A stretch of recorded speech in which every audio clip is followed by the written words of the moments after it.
وقالت طائفة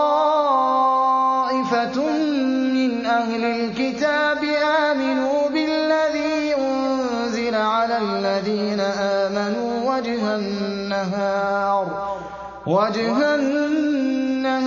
واكفروا آخره لعلهم يرجعون ولا تؤمنوا إلا لمن تبع دينكم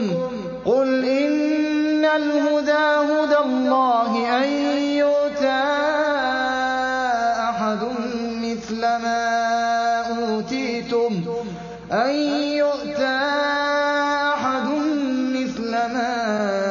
أوتيتم أو يحاجوكم عند ربكم قل إن الفضل بيد الله يؤتيه من يشاء والله واسع عليم يختص برحمته من يشاء والله ذو الفضل العظيم